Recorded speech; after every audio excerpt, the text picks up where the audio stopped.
के समय राजनीतिक पार्टियां अपने चुनावी वादों में पुरानी पेंशन की बहाली पर सियासत कर रही हैं। गुजरात का चुनाव हुआ या फिर हिमाचल प्रदेश, हर तरफ पार्टियां अपने चुनावी वादों में पुरानी पेंशन की बहाली पर राजनीति कर रही हैं। बात पेंशन कर्मचारियों से जुड़ी है, जो बहुत बड़ा वोटर वर्ग है, और इसे लुभाने के लिए राजनीतिक पार्टियां पेंशन स्कीम को हथियार भी बनाए हुए हैं। चुनावी दंगल में राजनीतिक पार्टियों के वादे के चलते जो दूसरे राज्य हैं वो भी प्रभावित हैं। इसलिए अब नए सिरे से पुरानी पेंशन योजना को लेकर बहस शुरू हो गई है। योजना को 1 अप्रैल 2004 को बंद कर दिया गया था और इसे राष्ट्रीय पेंशन योजना यानी नेशनल पेंशन स्कीम से बदला गया था। ये बात भी गौरतलब है कि राज्य सरकारों ने खुद ही पुरानी पेंशन व्यवस्था को हटाकर नई पेंशन व्यवस्था अपनाई थी। ऐसे में मुद्दा आपका में आज हम समझेंगे और बात करेंगे पुरानी और नई पेंशन स्कीम के बारे में, इनके अंतर को समझेंगे, क्या बदलाव हुआ है ये जानेंगे, आखिर क्यों पुरानी पेंशन व्यवस्था को बंद किया गया और क्यों इन्हें की मांग की जा रही है, केंद्र सरकार का क्या स्टैंड है, पुरानी पेंशन योजना अर्थशास्त्र और राजनीति दोनों के लिहाज से क्या कहती है, नई पेंशन स्कीम से आखिर क्या है एतराज। तमाम जो ये पहलू हैं इन पर आज हम चर्चा करेंगे और इस पर विस्तार से बातचीत करेंगे। और इस पर चर्चा के लिए मेरे साथ 3 खास मेहमान आज मुद्दा आपका में जो मौजूद हैं। शुभमोय भट्टाचार्य जी, जो कि कंसल्टिंग एडिटर हैं द बिजनेस स्टैंडर्ड के। शुभमोय, बहुत बहुत स्वागत और शुक्रिया आपका मुद्दा आपका में जुड़ने के लिए। आनंद सिंह भल हमारे साथ जुड़े हुए हैं, फॉर्मर प्रिंसिपल इकोनॉमिक एडवाइजर हैं, बहुत बहुत स्वागत है आपका आनंद सिंह जी। इसके अलावा मेरे साथ कविम भटनागर जुड़े हुए हैं, जो कि पेंशन इकोनॉमिस्ट हैं, बहुत बहुत स्वागत है कविम भटनागर जी। और शुरुआत कविम जी आप ही से करूंगी और बेसिक समझेंगे। सबसे पहले, क्या थी पुरानी पेंशन योजना और पुरानी पेंशन व्यवस्था से कितनी अलग है नई व्यवस्था? धन्यवाद। देखिए, सबसे पहले हम समझते हैं कि पुरानी पेंशन योजना किस प्रकार की थी। जैसा आपने पूछा, पुरानी पेंशन योजना में यह होता था कि जो भी कर्मचारी केंद्र या राज्य सरकार में आता था, डिपेंडिंग की कौन सी गवर्नमेंट, उसको जब वो 60 की उम्र में या 58 जिस वर्ष में भी रिटायरमेंट होता है, उस रिटायरमेंट की उम्र में जब वो रिटायर होता था तो उसकी जो पेंशन थी वो डिपेंड करती थी कि उसने कितने वर्ष की नौकरी करी, क्या उसकी आखिरी सैलरी थी, उसके आधार पर उसकी एक पेंशन की गणना की जाती है। अब हुआ ये था कि जब से वो ज्वाइन करा था, अंतिम दिन तक उसके खुद के तरफ से कोई भी कंट्रीब्यूशन पेंशन फंड के लिए नहीं किया गया। सरकार की तरफ से भी किसी प्रकार का पेंशन कंट्रीब्यूशन उसके लिए नहीं किया जा रहा था। ये ओल्ड पेंशन योजना है। तो जब वो रिटायर होता है तो उसको पेंशन कौन देगा? सरकार देगी। तो कहां से देगी? कोई फंड उसके लिए क्रिएट नहीं किया गया था। अब ये पेंशन देने की रिस्पॉन्सिबिलिटी सरकार की बनती है, और सरकार यानी कि हम और आप, यानी कि जिसने भी टैक्स पे किया है उसकी बनती है। साफ शब्दों में अगर कहें कि जब मैं 60 की उम्र में जाके रिटायर होऊंगा तो जो लोग अभी 20, 25, 30, 40, 50 की उम्र में हैं और अपने टैक्सेस पे कर रहे हैं, उनके टैक्स को यूज करके मुझे पेंशन दी जा रही है 60 से लेकर के जब तक मैं जीवित हूं, और फिर मेरी परिवार को भी दी जाएगी, मेरी पत्नी को, एज फैमिली पेंशन। तो हो सकता है कि ये कुल पेंशन 30-40 साल तक मेरे को और मेरी पत्नी को मिले, लेकिन क्योंकि मैंने किसी प्रकार का फंड अपनी तरफ से क्रिएट नहीं किया था, तो जो टैक्स पेयर का इनकम है, जो टैक्स पेयर के टैक्सेस हैं, या जो भारत सरकार की, राज्य सरकारों की आय है, उस इनकम से ये पे किया जा रहा है। अगर इनको साफ शब्दों में कहें तो बेटा या पोता अपने दादाजी को पेंशन दे रहा है। जब दादाजी खत्म हो जाएंगे तो बेटा बड़ा होगा तो उसका बेटा जो रहेगा वो पेंशन देगा, यानी कि एक तरह से क्रॉस जनरेशन सब्सिडी है। ये पेंशन योजना तब तक ठीक है जब टैक्स पे करने वाले लोग काफी ज्यादा हैं, टैक्स काफी कलेक्ट अच्छा हो रहा है, इनकम बहुत अच्छी है, और जो 60 के ऊपर हैं वो बिल्कुल गिने चुने लोग हैं। लेकिन भारत में और पूरे विश्व में अगर हम देखें तो जिसको कहते हैं एजिंग पॉपुलेशन, यानी कि पॉपुलेशन हमारी अब धीरे धीरे उम्र बढ़ती जा रही है। जो हमारी एवरेज पॉपुलेशन 25 से 30 थी वो अब 40-45 हो जाएगी। या ये समझें कि 2050 में भारत की जो वरिष्ठ नागरिकों की संख्या है, यानी कि 60 के ऊपर वालों की संख्या, वो लगभग 32 करोड़ तक आ जाएगी। अब 32 crore is a huge number, मतलब कई देशों की पॉपुलेशन अगर आप जोड़ें तो वो पॉपुलेशन बनती है जी। तो अब जब ये 60 के ऊपर के कोहर्ट बढ़ते जाएंगे, कई कारण हैं, जैसे हेल्थ का एक कारण है, लॉन्जेविटी एक कारण है, और जो हमारे जो पॉपुलेशन रेट है ग्रोथ का वो कम होता जाएगा। तो ये 60 के ऊपर वाले बढ़ते जाएंगे और 60 के नीचे जो पे करने वाले हैं वो कम होते जाएंगे। ऐसी स्टेज में एक समय आ सकता है भारत में या सिर्फ विश्व में भी कि पेंशन लेने वाले ज्यादा हैं। आज की तारीख में है ये, भारत में डिफेंस सर्विसेज में पेंशन लेने वाले ज्यादा हैं, और डिफेंस के जो कर्मचारी हैं वो कम है, लेकिन डिफेंस एक अपवाद है क्योंकि उसमें एज ऑफ रिटायरमेंट जल्दी रहती है। लेकिन हम सरकार की बात करें तो सरकार में भी अब हम 0.7 या 0.8 तक रेशियो में पहुंच चुके हैं, और यह समय दूर नहीं है कि जब एक रिटायर्ड कर्मचारी के पीछे एक एम्प्लॉय ही बचेगा, और अगर इस एक एम्प्लॉय ने पेंशन में कंट्रीब्यूशन कम दिया है तो इस रिटायर्ड वाले बंदे को पेंशन कम हो जाएगी। तो एक तरह से डेमोग्राफिक्स यानी उम्र और दूसरी तरफ से भारत की फिस्कल सिचुएशन, इन दो सिचुएशंस को देखते हुए ये रियलाइज किया गया कि इस प्रकार की जो पेंशन योजना है, जिसको हम अंग्रेजी में बोलते हैं ना पोंजी स्कीम, पोंजी स्कीम मतलब आप निकलो तो दूसरा वाला पे कर दे, जब दूसरा निकले तो तीसरा वाला पे कर दे। इस प्रकार की योजना को भारत सरकार ने जब रियलाइज किया कि ये बहुत मुश्किल हो जाएगा, सस्टेनेबल नहीं है, तो 2003 में अनाउंसमेंट किया गया और 1 जनवरी 2004 के बाद में इस योजना को बदला गया। अब बदल की योजना जो आई उसका सबसे पहला प्रिंसिपल ये था कि जिस समय मैं सरकार में ज्वाइन करूं जी, उस टाइम से ही मैं अपने बुढ़ापे की तैयारी करता चलूं, यानी मेरी सैलरी में से 10% का कंट्रीब्यूशन सरकार को मैं पेंशन कंट्रीब्यूशन करूं, और साथ ही साथ सरकार भी इक्वल अमाउंट 10%, अब 14 हो गया है, सरकार भी इतना कंट्रीब्यूशन करे, नॉट बिकॉज कि वो सरकार है बट क्योंकि वो एक तरह की एम्प्लॉयर भी है। तो सरकारी लोग जो भी 1 जनवरी 2004 के बाद सरकारी नौकरी में ज्वाइन किया, और अलग अलग तारीखें हैं राज्यों के लिए भी, जो भी उसके बाद में ज्वाइन करता है उसको नवीन पेंशन योजना, न्यू पेंशन सिस्टम में दिया गया, जिसमें वो अपनी पेंशन खुद कंट्रीब्यूट करेगा, सरकार कंट्रीब्यूट करेगी, और ये दोनों का जो कंट्रीब्यूशन होगा उसको एक regulated mechanism PFRDA pension fund नियामक के थ्रू, उसको एक पेंशन फंड इन्वेस्टर मैनेजमेंट के थ्रू उसको इन्वेस्ट किया जाएगा, और ये आपके 60 साल की उम्र तक चलता जाएगा। कंट्रीब्यूशन आपका फंड बढ़ता जाएगा, और 60 साल की उम्र के बाद जितना पेंशन आपके फंड में इकट्ठा हो गया है, जो कॉर्पस आपके फंड में इकट्ठा हो गया है, उस फंड से आपको पेंशन दी जाएगी। इसका मतलब यह है कि जैसे पूर्व योजना में लोगों को मिलती थी अपने सैलरी और number of years of service के आधार पे एक फिक्स्ड इनकम मिल जाती थी, और वो हर 6 महीने में डियरनेस रिलीफ के साथ बढ़ती थी, 10 साल बाद वो शायद रैंक के हिसाब से भी बढ़ जाती थी। नवीन पेंशन योजना में एक फिक्स्ड कॉर्पस जब तक आपका 60 तक बना है, सिर्फ उसी के आधार पर आपको पेंशन मिलेगी। उसमें अलग अलग तरीके हैं, 40% आपको एन्यूटाइज करना पड़ेगा, 60% आपको विथड्रॉ कर सकते हैं, अगले 10 साल तक कर सकते हैं, वो अलग अलग तरह के उसमें प्रावधान किए हैं सरकार ने। लेकिन फर्क यहाँ पर इतना है कि पहली पुरानी योजना में बिना कंट्रीब्यूशन करे, बिना पैसा दिए, मेरी तरफ से या सरकार की तरफ से हमें मुफ्त में एक तरह से देखा जाए तो पेंशन मिलती थी, क्योंकि जो बाद में आते थे वो टैक्स पे करके हमारे को पेंशन देते थे। और ठीक है कविम जी, मोटे तौर पर आपने अंतर बताया, और बताया कविम जी ने कि डेमोग्राफिक और फिस्कल सिचुएशन ये दो बड़ी वजह थी जिस वजह से पुरानी पेंशन योजना की जगह नई पेंशन योजना लाई गई। आपकी नजर में पुरानी पेंशन योजना को लेकर और क्या कुछ चिंताएं थी? और सबसे बड़ी बात है कि 1998 में केंद्रीय सामाजिक न्याय और अधिकारिता मंत्रालय ने वृद्धावस्था सामाजिक और आय सुरक्षा परियोजना रिपोर्ट कमीशन की थी। सेबी और यूनिट ट्रस्ट ऑफ इंडिया के पूर्व अध्यक्ष के तहत एक विशेषज्ञ समिति ने जनवरी 2000 में रिपोर्ट पेश की थी। ओएसिस परियोजना सरकारी पेंशन प्रणाली में सुधार के लिए नहीं थी। इसका जो मूल उद्देश्य था, मकसद था, वो असंगठित क्षेत्र के श्रमिकों की वृद्धावस्था आय सुरक्षा पर एक तरह से लक्षित था। मैं आपसे ये समझना चाहूंगी कि जब नई पेंशन योजना की बात हुई, उसके पहले किस तरह का मंथन चला, किस तरह का विचार हुआ, और कितनी गहराई से ये विचार किया गया, तब ये पॉलिसी में चेंजेस किए गए? शुरू में जब हमारी उम्र के लोग सरकार ज्वाइन करते थे तो ये एक one of the compensation package होता था कि आपको 60 साल 58 इयर्स का, और हमारी तरफ से कोई भी कंट्रीब्यूशन नहीं होता था उस कोई कॉर्पस बनाने के लिए, जैसे भटनागर जी ने बहुत अच्छा समझाया।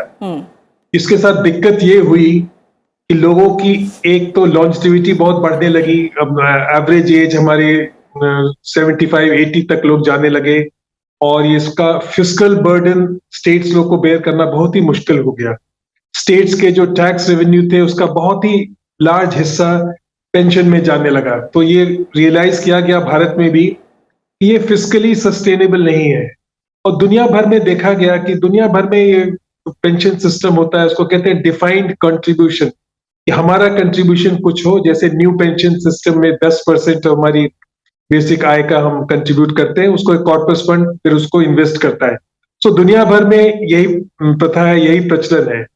बट भारत में बिकॉज हमने शुरू में इंडिपेंडेंस मिला था, हमारी इकोनॉमी डेवलपिंग थी, लोगों को सोचा गया कि सरकारी नौकरी में कुछ ज्यादा इंसेंटिव देनी चाहिए तभी अच्छे लोग आएंगे। तो ये पेंशन सिस्टम इंट्रोड्यूस किया गया जिसमें पेंशन पाने वाले को, भटनागर जी ने ठीक है, वो उनका कंट्रीब्यूशन कुछ भी नहीं होता है एंड न्यू पेंशन सिस्टम में उनको कंट्रीब्यूट करना पड़ता है। तो ये तो बिल्कुल ठीक है, बट ये बिल्कुल सही बात है कि ये फिस्कली सस्टेनेबल नहीं है। जो सरकारों की अगर टैक्स रेवेन्यू देखी जाए उसका बहुत ज्यादा हिस्सा पेंशन में ही चला जा रहा है। आर्मी में तो जा ही रहा है, वो अलग बात है, उस सिविलियंस में भी जा रहा है। तो ये 2003 में एनडीए सरकार ने रियलाइज किया कि ये बात चलने वाली नहीं है। तो इन कीपिंग विद दुनिया भर में जो पेंशन सिस्टम थे उनके नजर रखते हुए ये न्यू पेंशन सिस्टम इंट्रोड्यूस किया। वो इकोनॉमिक्स के पॉइंट ऑफ व्यू से तो अच्छा है, बट हमें सबको मालूम है कि policy making is not just economics, वो पॉलिटिक्स भी बड़ी चीज है। तो कई इंडियंस को, कई भारतीयों को ये रिस्क अवर्स होते हैं, वो नहीं चाहते हैं कि वो कंट्रीब्यूट करें और उस कंट्रीब्यूशन को फिर कोई फंड मैनेजर इन्वेस्ट करे जिसका रिटर्न उन्हें मिले। उनको आदत है पुराने तरह की कि भाई सरकार, माई बाप बैठी हुई है, वो उनको पैसा देता रहे। तो ये तो गलत बात है। इकोनॉमिक्स के पॉइंट ऑफ व्यू से बिल्कुल ठीक कहा भटनागर जी ने, ये फिस्कली सस्टेनेबल नहीं है। बट मैं फिर से कहूंगा कि नीति, economic policy making is not just economics. Good politics, good economics is not always good politics. बिल्कुल. And policy making तो ultimately is a mixture of economics and politics, जहाँ politics का बहुत बड़ा हाथ होता है। तो आप देखेंगे कई स्टेट सरकार, राजस्थान, झारखंड वगैरह फिर वापस चले गए ओल्ड पेंशन सिस्टम में, बिकॉज लोगों के काम करने वालों की यही पुकार रह रही है कि हमें पुराना ओल्ड पेंशन सिस्टम चाहिए जहां हम कुछ नहीं करेंगे और हमें पैसा मिलेगा। बट ये क्या होना चाहिए आगे, क्या इसकी रुझान होगा, ये हमें आगे देखना है। But I will again emphasize कि good economics is not always good politics and policy making is a lot about politics also. ठीक है शुभम भाई, जैसा अभी आनंद जी भी कह रहे हैं कि अच्छा अर्थशास्त्र अक्सर अच्छी राजनीति नहीं होता, अगर इसे हम हिंदी में समझें तो क्या ये एक बार फिर से सही साबित हो रहा है? और बार बार जिस फिस्कल सिचुएशन की बात हो रही है, तो एक आंकड़ा अगर हम देखें तो पिछले 3 दशकों में केंद्र और राज्यों के लिए पेंशन देनदारियां कई गुना बढ़ गई हैं। 1990-91 में केंद्र सरकार का जो पेंशन बिल था वो 3,272 करोड़ रुपए था और सभी राज्यों के लिए कुल व्यय 3,131 करोड़ रुपए था। 2020-21 तक केंद्र सरकार का बिल 58 गुना बढ़कर 1,90,886 करोड़ रुपए हो गया और राज्यों के लिए 125 गुना बढ़कर 3,86,001 करोड़ रुपए हो गया। यानी वित्तीय बोझ कई गुना बढ़ा है सरकारों पर। क्या है पेंशन को लेकर सरकार का कमाई और व्यय का अर्थशास्त्र? और अगर राजनीति के चश्मे को हटाकर देखें तो क्या अर्थशास्त्र का विजन क्लियर है? मांग एम्प्लॉयज की है या दलों की है? कैसे समझें इसे? प्रीति जी, 1,58,000 इतने अरब, इतने करोड़ लोगों को नहीं समझते हैं। बात सीधी सी बात है, भारत सरकार में या राज्य सरकारों में जो एम्प्लॉय होते हैं, जो कर्मचारी होते हैं, वो किसी भी क्षेत्र में लोगों से कहीं ज्यादा आय करते हैं लोगों के पैसे पे। और पेंशन, इन भटनागर जी ने बहुत बढ़िया तरीके से समझाया, ये जो ड्यू उनकी वो लोगों के ऊपर इम्पोज कर रहे हैं, इसका मतलब है भारत का सबसे ज्यादा गरीब, एक ठेले वाला, एक रिक्शा वाला, एक मजदूर, वो भारत सरकारी कर्मचारी का बुढ़ापे का संरक्षक होगा। ये कहां तक सही है? ये कहां तक सही है? आनंद भाई जी कह रहे थे कि गुड पॉलिटिक्स नहीं है, बट मैं कहता हूं ये कोई पॉलिटिक्स नहीं, ये इसलिए आया है कि बहुत सारे दलों को जब एक सब्सिडी देने का एक होड़ चल पड़ा है, और जिस होड़ में कि भाई हम हर तरह का सरकारी कर्मचारी को हर तरह का चीज फ्री में आवंटन करेंगे। एक तरफ अब पंजाब में देख रहे हैं इलेक्ट्रिसिटी, जिनको जरूरत नहीं है, बड़े बड़े कृषकों को पानी वेस्ट कर रहे हैं, उनको इलेक्ट्रिसिटी दिया जा रहा है फ्री में। ठीक उसी तरह से ये भी एक और चीज क्या है कि भाई हम लोगों से पेंशन के लिए उनसे सब सेविंग इन्वेस्टमेंट की बात नहीं करेंगे। और किन लोगों से? जो लोग दे सकते हैं, जो समाज के सबसे उछले वर्ग में हैं, इनके पास पैसा है, लेकिन इनसे हम मांग नहीं करेंगे। क्यों? क्योंकि हम गरीबों के पास कोई प्रेशर पॉइंट नहीं है, उनको बोलने का कोई हक नहीं है। उनसे पैसे लेकर हम जिस अमीर लोग हैं उनमें पैसा देंगे। ये कहाँ का राजनीति है?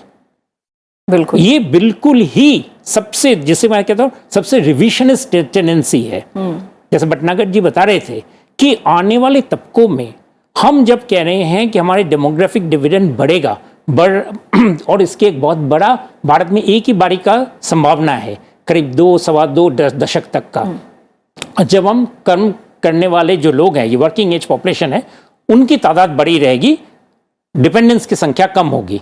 इसलिए उसके बाद में जाके क्या होगा, वो भयंकर स्थिति का तो अभी सिर्फ नंबरों में चल सकता है। लेकिन हम अगर मोटे हिसाब से देखें कि सारे इलाकों से अभी भारत में अगर ये पेंशन स्कीम को हम रद्द करके, न्यू पेंशन स्कीम को रद्द करके हम ओल्ड पेंशन स्कीम में जाएं, तो मतलब ये होगा कि भारत में जितने डेवलपमेंट वगैरह की बात है उसका भरपाई कौन करेगा? हम कह रहे हैं कोविड से चलते हुए हमारे देश में बहुत आर्थिक क्षति हुआ है, और खासकर गरीबों को, माइग्रेंट लेबरर्स को, उन पर चोट पहुंचा है। उनके लिए कौन पैसा देगा? सरकारी कर्मचारी तो देंगे नहीं। सरकारी कर्मचारी, इनफैक्ट आपको याद होगा प्रीति जी, पिछले साल लड़के सुविधा ले लिए कि हम डीए उनका जो स्थगित किया गया था, डीए रुका नहीं गया था, सिर्फ बोला गया था डीए भाई जितना चल रहा है आपका डीएनएस अलावेंस, मुद्रास्फीति के साथ चलते हुए पैसा, वो एक्स्ट्रा पैसा आपको रिविजन नहीं कर पाएंगे, जितना चल रहा है उतना ही चलने दीजिए। वाजिब है। भारत के बाकी सारे जगहों में जो बाकी सारे गरीब हैं उनके लिए तो ये डीए का कोई संभावना ही नहीं है। हम बात कर रहे हैं कि नौकरी जाने की, तो उनके लिए तो वो मानदंड हो गया यहाँ पे। लेकिन डीए के लिए सरकारी कर्मचारी ने लड़ाई करके क्या कर लिया कि नहीं जी, हमारा जो डीए का जो एरियाज था वो कम से कम ना दो, अभी नया फिर से शुरू कर दो डीए इन्फ्लेशन के साथ स्टेबल करके। तो ये तो एक जिसे कहते हैं प्रेशर पॉइंट टैक्टिक्स है। जैसे हम बात कर रहे थे एयर इंडिया में कि एयर इंडिया चलाते जाएंगे, लेकिन एयर इंडिया में लॉस चाहे जितना भी हो, क्योंकि हमें अच्छा लगता है जी, सरकारी कर्मचारी हैं, हमें तो कोई ज़रूरत नहीं है किसी को लिए सोचने का।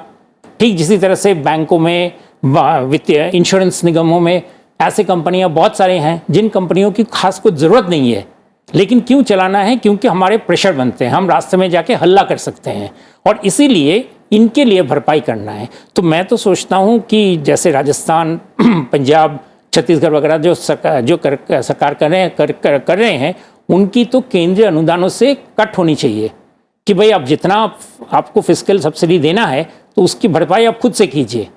देश के जो गरीब हैं, सबसे गरीब जो लोग हैं, उनसे ये पूछा जाए कि भाई आप देना चाहते हैं सरकारी मुलाजिम के भविष्य के लिए, उनके बच्चों के लिए, क्योंकि वो भी जब गुजर जाएंगे, उनकी बीवी के लिए वो पैसा रहेगा, स्पाउस के लिए पैसा रहेगा, फैमिली पेंशन, वो भी कहाँ से आएगा? इन्हीं पैसे से आएगा। तो मुझे नहीं लगता है ये कोई गुड पॉलिटिक्स भी चीज़ है, अर्थव्यवस्था की वजह से हो, पॉलिटिक्स की वजह से हो, ये एकदम ही जिसे कहते हैं नकारात्मक एक स्टेप है। बिल्कुल। और जैसा आपने कहा कि आने वाले समय असर है वो देखने को मिलेगा, क्योंकि 2004 से अब तक देखें तो वो 20 साल भी पूरे नहीं हुए, और आने वाले समय में जो असर जिसकी बात आप लोग कर रहे हैं वो परिणाम देखने को हमें मिल सकते हैं। कविम जी, आपकी नज़र में और क्या टेक्निकल पहलू हैं दोनों स्कीम को लेकर जिन पर बात ज़रूरी है? और अगर जैसा अभी हमसे आनंद जी ने भी कहा कि दूसरे समान अर्थव्यवस्था वाले देशों के उदाहरण को अगर समझा जाए तो बाकी देशों में किस तरह की व्यवस्था है पेंशन को लेकर? देखिए, बाकी देशों में जो प्रकार की पेंशन है उसमें एक हाइब्रिड तरह की पेंशन होती है। हाइब्रिड तरह की पेंशन में, जैसे आपने बताया, defined benefit and defined contribution दोनों रहता है। मतलब आप अपना कंट्रीब्यूशन भी दीजिए और जो पेंशन आपको मिलेगी वो भी एक तरह की आपको डिफाइंड मिलेगी, अमाउंट आपको फिक्स रहेगा कि कितनी पेंशन मिलेगी। यहाँ भारत में क्या हो रहा है, हिंदुस्तान में लोगों को एक प्रकार की गलतफहमी पैदा करी जा रही है कि पेंशन योजना समाप्त कर दी है सरकार ने। एक तरह का ये पॉपुलिस्ट नारा लगा है कि सरकार ने 2004 के बाद पेंशन समाप्त कर दी है। पेंशन समाप्त नहीं करी है, पेंशन योजना को परिवर्तित किया है, सिस्टमिकली उसको चेंज किया है डिफाइंड बेनिफिट से, यानी कि जो फायदा मिलता है उसकी बजाय डिफाइंड कंट्रीब्यूशन से। ग्लोबली अगर हम देखते हैं तो ये एक तरह की हाइब्रिड पेंशन है। अब आपने कहा कि नवीन पेंशन योजना में भी किस तरह से, तो मैं आपको यहाँ पे ये भी कहना चाहूंगा कि अभी भी थोड़ी सी खामियां हैं। नवीन पेंशन योजना जो भारत ने चालू करी है, न्यू पेंशन स्कीम, उसमें भी हमें कई तरह से इंप्रूवमेंट की आवश्यकता है। तो रादर देन गोइंग बैक कि हम पुरानी वाली योजना को वापस लाएं, हमें यह देखना चाहिए कि नवीन पेंशन योजना जो है उसमें लोगों को क्या खतरा है, किस प्रकार का लोगों को रिस्क लग रहा है, उस खतरे को हम कम करें, लोगों की उसमें कॉन्फिडेंस बढ़ाएं। और अगर हमारे को कुछ प्रोडक्ट्स में मामूली से परिवर्तन करने हैं, जैसे एक एग्जांपल आपको मैं देता हूं, नई पेंशन योजना में यह है कि 60 की उम्र के बाद आपको 40% एन्यूटाइज कराना पड़ेगा। अब एन्यूटीज जो है ग्लोबली अगर हम देखें बहुत कंजर्वेटिवली प्राइस्ड रहती हैं, भारत में भी एन्यूटी कंजर्वेटिवली प्राइस्ड है। इवन आज की तारीख में अगर हम देखते हैं तो एन्यूटीज में आपको 60 की उम्र के बाद में लगभग 5 से 5.5% के रिटर्न्स आ रहे हैं, जबकि यानी कि अगर आपका 1 करोड़ का कॉर्पस बन गया है तो आपको 5.5 लाख के लगभग उसमें पेंशन मिल सकती है साल भर की। लेकिन ये एक चीज और इसमें ध्यान देनी होगी कि ये जो कॉर्पस आपका है नई पेंशन योजना में, ये पूरा का पूरा कॉर्पस आपके बाद, आपके फैमिली पेंशन के बाद भी इसको ट्रांसफर किया जा सकता है, जबकि पुरानी पेंशन योजना में ऐसा नहीं था। तो नई पेंशन योजना में भी कुछ फायदे हैं। जो खामियां मैं आपको बता रहा था कि एन्यूटी देने की बजाय हम ये भी सोच सकते हैं कि हम एक प्रकार से सिस्टमैटिक विड्रॉल प्लान इंट्रोड्यूस करें एनपीएस में। इसका मतलब यह है कि जिस रेट के ऊपर हमारी ग्रोथ हो रही है, जैसे अभी फिलहाल हम अगर एनपीएस को देखें तो लगभग अलग अलग फंड मैनेजर्स हैं तो 9 से लेके 12 12.5% तक की ग्रोथ हो रही है।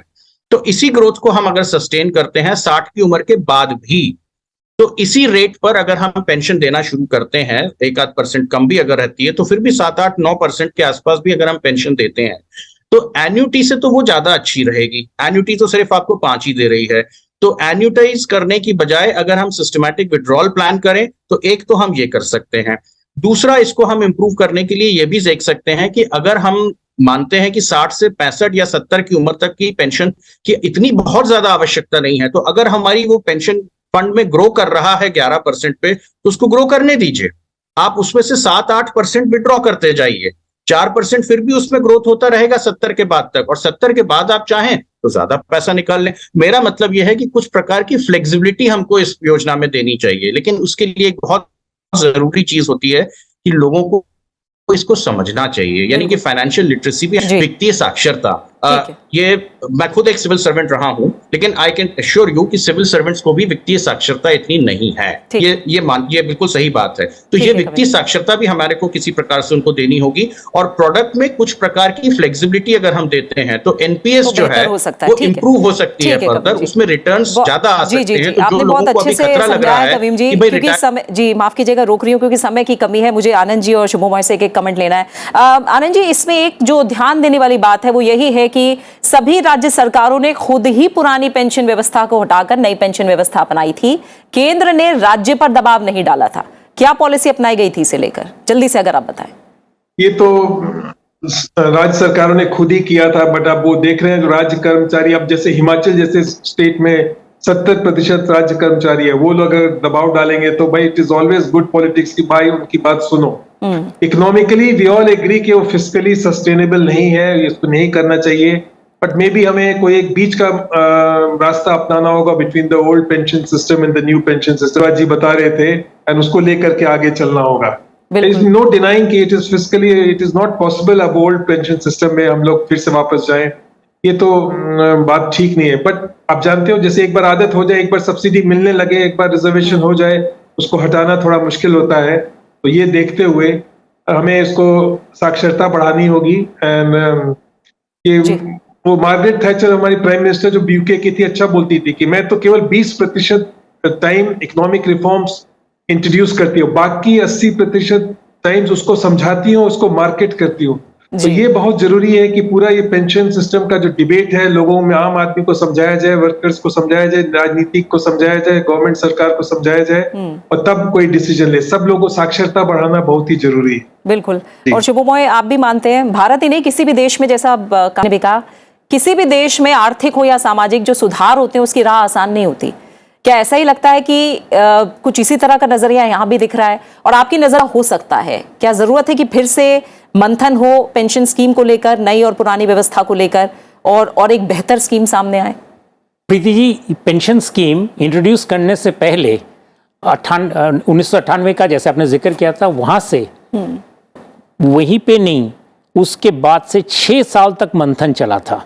ये कोई कम समय नहीं है। स्टैंडिंग कमेटी में ही नहीं, हर राज्यों में भी इसके बारे में आलोचना चली थी। इसलिए मंथन का मुझे नहीं लगता है कि कोई कमी हुई थी।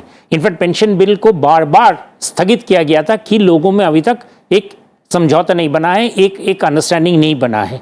इसलिए मुझे लगता है एक फाइनलिटी तो उसमें आनी चाहिए। हम अगर फिर से इसको ओपन करेंगे तो खतरा की शंका है, क्योंकि हर रिफॉर्म, जैसे आप बात कर रहे हैं कि हर रिफॉर्म का रास्ता कठिन होता है, इसलिए फिर से बाकी सारे रिफॉर्म्स को अनपैक करना पड़ेगा। इसलिए कौन सा सही रहेगा, कौन सा गलत रहेगा, फिर तो हम किसी कोई चीज़ को भी हम आगे चल के लेकर नहीं चल सकते।